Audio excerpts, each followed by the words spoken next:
2030년 한국 부동산의 미래는 어떤 모습일까요? 오늘 우리가 함께 들여다볼 이 주제는 아마 많은 분들이 막연하게 생각하는 것과는 아주 다른 그림을 보여줄 겁니다. 이 분석은 바로 이 도발적인 문장으로 시작합니다. 우리가 오랫동안 당연하게 여겨왔던 부동산 시장의 통념에 정면으로 의문을 제기하는 말이죠. 모든 논의는 바로 이 지점에서 출발합니다. 이 분석이 말하고자 하는 핵심은 이것입니다. 2030년 한국의 부동산 시장은 더 이상 하나의 덩어리로 움직이지 않는다는 것. 거대한 구조적 변화 속에서 완전히 다른 세 가지의 운명으로 나뉠 거라는 전망입니다. 자, 그럼 이 새로운 지도를 어떻게 이해해야 할지 명확한 경로를 따라서 한번 살펴보겠습니다. 먼저 시장이 하나라는 착각을 짚어보고 세 개의 세계를 차례로 분석한 뒤 그 근본 원인과 미래까지 조망하는 순서로 진행하겠습니다. 전국 인구가 감소하니까 집값도 전반적으로 떨어질 거라는 예측이 많죠. 하지만 이건 절반만 맞는 이야기일 수 있습니다. 전국 평균이라는 숫자 뒤에는 인구가 극단적으로 몰리는 곳과 소멸 위기에 처한 곳이라는 상반된 두 현실이 숨어 있기 때문입니다. 그럼 첫 번째 세계부터 살펴보겠습니다. 이곳은 국가 전체의 인구 감소 추세와는 전혀 상관없이 오히려 수요가 계속해서 몰리는 시장의 큰 흐름을 거스르는 힘을 가진 지역들입니다. 이 지역들의 힘은 어디서 나오는 걸까요?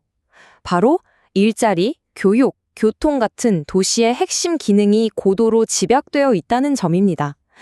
사람들이 모일 수밖에 없는 강력한 이유가 있기 때문에 다른 지역이 하락세에 접어들어도 이곳은 굳건히 버티거나 심지어 독자적으로 상승하는 힘을 갖게 되는 거죠. 구체적으로는 서울 전 지역과 판교 같은 수도권의 심장부, 그리고 GTX 노선처럼 이동 시간을 획기적으로 줄여주는 교통의 축이 되는 곳들입니다. 또 부산의 해운대나 대구의 수성구처럼 각 광역시를 대표하는 핵심 지역들 역시 바로 이 제1세계에 속합니다.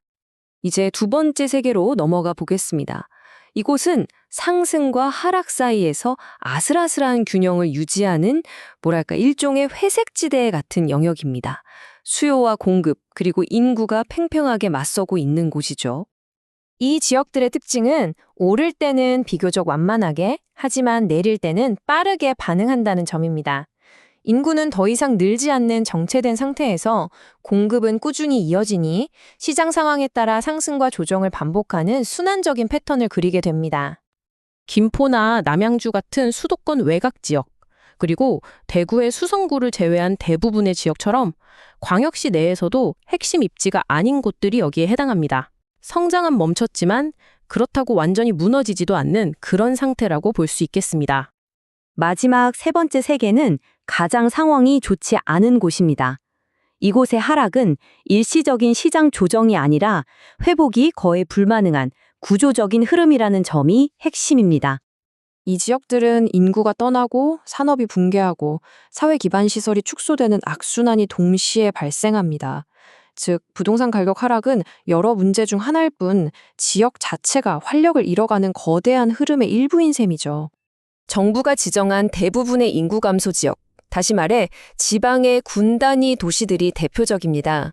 또한 대도시 내부라 할지라도 재개발 가능성이 없는 낡은 구도심이나 개발에서 소외된 외곽 지역 역시 이 세 번째 세계의 운명을 피하기는 어렵습니다. 그렇다면 도대체 왜 한국의 부동산 지도는 이렇게 뚜렷하게 세 갈래로 나뉘게 되는 걸까요? 지금까지는 현상을 살펴봤다면 이제부터는 그 밑에 깔린 근본적인 원인을 파헤쳐 보겠습니다. 여기서 아주 중요한 점을 하나 짚고 넘어가야 합니다. 많은 분들이 인구 감소를 모든 문제의 원인으로 지목하는데요. 사실 인구의 이동은 현상이고 결과에도 가깝습니다. 그보다 더 깊은 곳에 진짜 동력이 숨어 있습니다.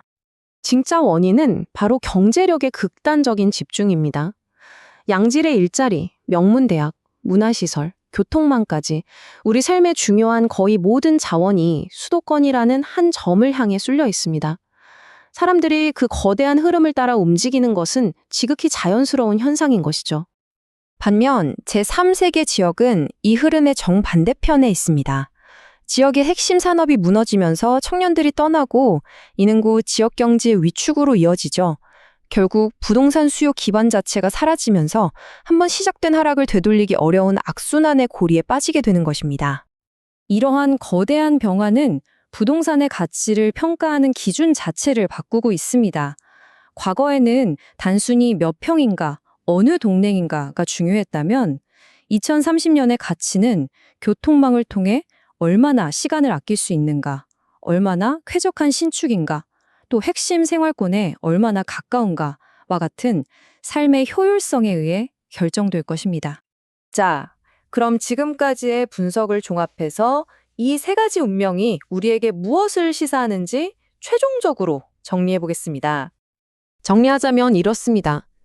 제1세계는 핵심 기능의 집중이라는 동력으로 성장을 이어가고 제2세계는 수급 균형 속에서 정체를 반복하며 제3세계는 경제 기반 자체가 사라지며 구조적인 하락을 겪게 됩니다.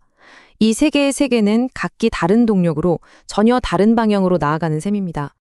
따라서 가장 중요한 결론은 이것입니다. 2030년 이후 부동산의 가치는 더 이상 전국 평균이라는 무의미한 숫자가 아니라 내가 발을 딛고 있는 바로 그 공간이 어떤 운명의 경로 위에 놓여 있느냐에 따라 결정된다는 사실입니다.